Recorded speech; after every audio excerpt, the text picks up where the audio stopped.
natin para sa lagay ng ating panahon ngayong umaga po ng October 27,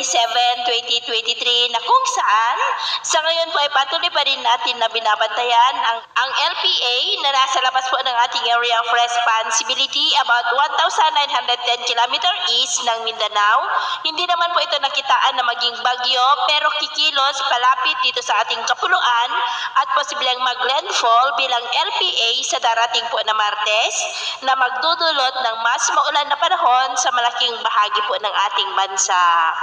At sa atin naman pong long range forecast ay wala naman pong bagyo na nakikita dito na tatawid dito sa ating bansa hanggang sa matapos ang buwan na ito o hanggang po sa susunod na 2 linggo.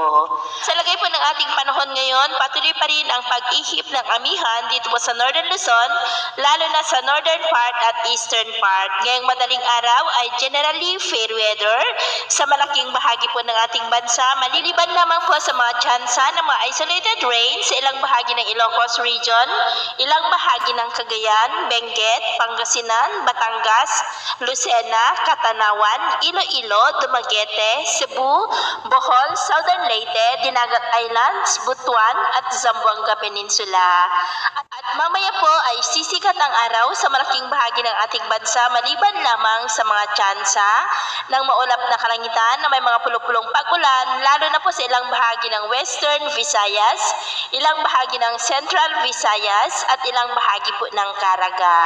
At mamayang hapon ay mas maraming lugar na sa ating bansa ang makakaranas ng maulap na kalangitan na may mga pulupulong pag-ulan lalo na po dyan sa malaking bahagi ng Mindanao, ilang bahagi ng Northern Luzon, Central Luzon, ilang bahagi ng Southern Luzon at ilang bahagi ng Kabisayaan.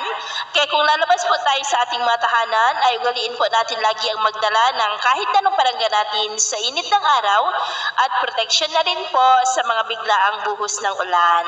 At sa atin naman pong mga baybayin, wala naman po tayong nakataas na namang gale warning signals pero iba yung pag-iingat lamang po kung papalaot tayo para mas makaiwas sa mga sakunang pangkaragatan.